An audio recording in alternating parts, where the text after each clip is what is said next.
woote dialogue Pastef demul cohérence su Pastef demul ci dialogue ba lañ ni day def amnistie biñ ñëwee mu ne day voter amnistie. Je mettrai à l'entame de mon propos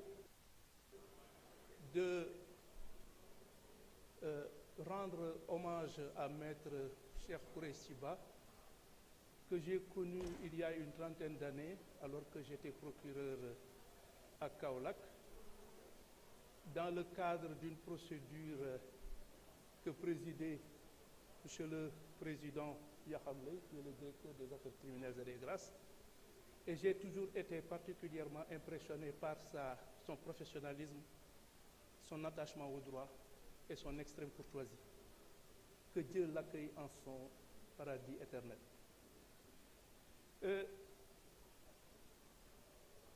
Le projet de loi, en fait, la proposition de loi qui est aujourd'hui soumise à votre appréciation a été particulièrement bien explicitée par l'honorable député Amadou Ba qui en est l'initiateur. Ces explications en tout point de vue me satisfont et je n'ai absolument sur ce point aucune observation à faire. Il est vrai que j'ai été interpellé en ma qualité de ministre de la Justice, garde des Sceaux, sur ce que d'aucuns ont eu à appeler la lenteur de la justice. Maanaam mbir yi dañoo yéex lu yéexul nu muy mel lu yéexul day gaaw walla mu bar comme ni ko kenn waxe léegi ci soxna yi te li ma jàpp te ma nekk koo xamee ni kii daanaka sama àdduna yëpp ci justice laa ko def parce que maa ngi nekk actuellement bi may dugg à l'école de magistrature il y a maintenant 38 ans et li ma jàpp moom mooy atte yoon dëppoowul ak gaaw walla bar atte day teey day dal suñu bëggee li tax mu jóg mu aw yoon je ne comprends pas du tout en toute objectivité ces observations, pour ne pas dire ces critiques. C'est comme si finalement ce qui évidemment semble intéresser les gens, c'est moins la bonne marche de la justice que l'arrestation et la poursuite de certaines personnes qui ont été citées. Maanaam li yitteel nit ñi dafa mel ni daal du atte bu aw yoon ndax soo bëggee atte bu aw yoon da nga koy jaarale yoon dafa am ay fànn ak ay charte yoo xamee ni waroo ko wàcc te it soo demee ba nga xamee ni nit ñi daf leen yitteel lool maanaam askan bi atte bi daf leen yitteel lool nga bëgg a gaawtu ba yàqule ndax lii wolof di wax yàkkamti ak gaawtu suñu juree doom rëccu am ca yoon ba nga xamee ni li ñu amal yitte mooy lan mbir mi na aw yoon nit ñi def ko ci seen teeyaayu bakkan ndax li ci ëpp solo moom mooy fa ñu jëm du dañoo yàkkamti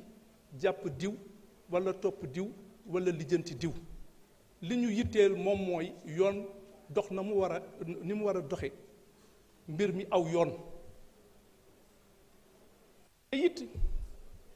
suñu xoolaatee lii nit ñi di fàtte moom mooy daanaka liggéey bi mënuñu ko woon tàmbali donte tëraluñu le pôle judiciaire financier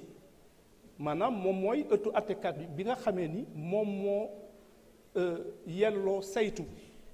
li nga xamee ni lii moom moo ñu yitteel ci mbirum atte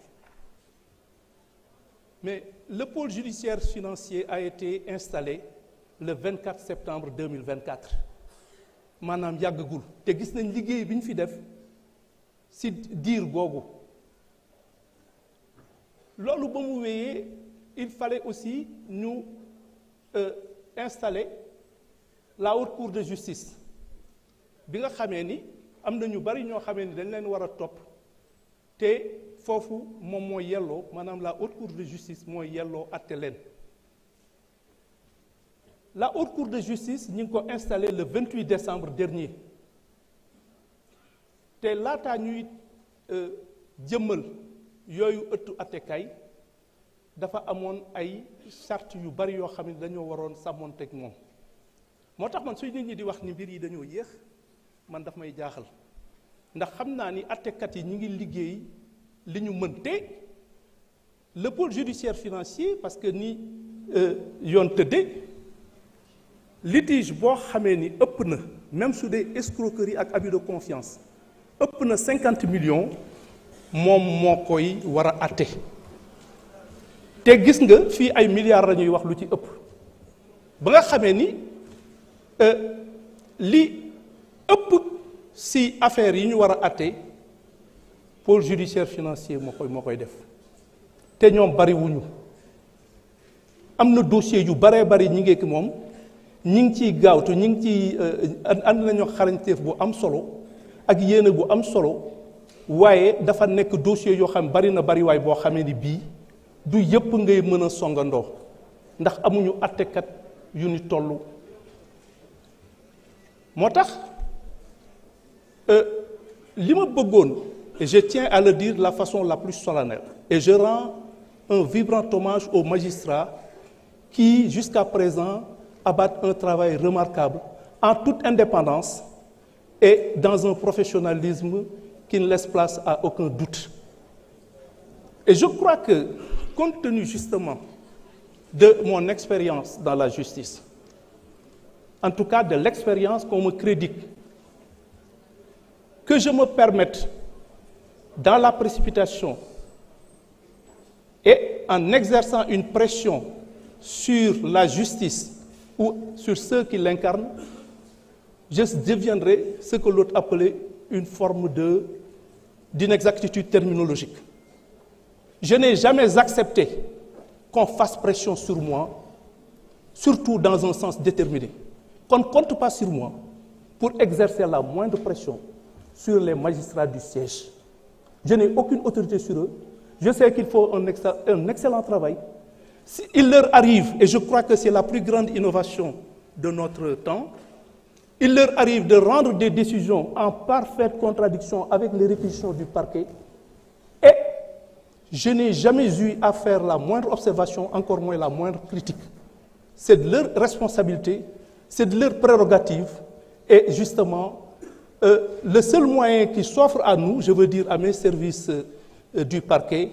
c'est de faire usage des voies de recours qui leur sont reconnues par la loi. Et je suis extrêmement satisfait de la façon dont la justice est rendue, dont les magistrats s'acquittent de leurs obligations, de leurs prérogatives. Nous savons tous que la justice a changé. Il n'est plus dit qu'un opposant ou quelqu'un qui est en délicatesse avec le pouvoir, s'il a des problèmes, que ce soit qu'il soit entendu par la police, par un juge ou qu'il soit jugé, que les gens s'attendent fatalement à une condamnation. Il est arrivé qu'il y ait eu des décisions de relax. Il est arrivé effectivement qu'il y ait eu des décisions de classement sans suite que nous assumons en toute responsabilité.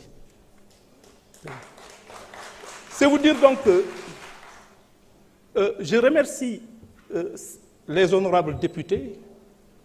qui m'ont exprimé leur confiance. J'en suis particulièrement sensible et c'est un motif supplémentaire pour moi de faire en sorte que leur espoir, que leur confiance ne soit pas déçue. am na ci yéen ñoo xamee ni ñi donte am na ñuy ŋàññi ni justice di doxe ñoom biral nañ seen kóolute si ni justice di doxe ak si ni ma ko téye loolu su fekkee ni gor nga doy na sas te sas nañ ñu mais li ma leen xamal moom mooy su yéexee itam te jàpp ma ni dafa yéex mbir mi dinañ ko doxale ni mu ware ñi nga xamee ni incha allah ñi nga xamee ni dañu war a. Merci beaucoup. Je vous remercie.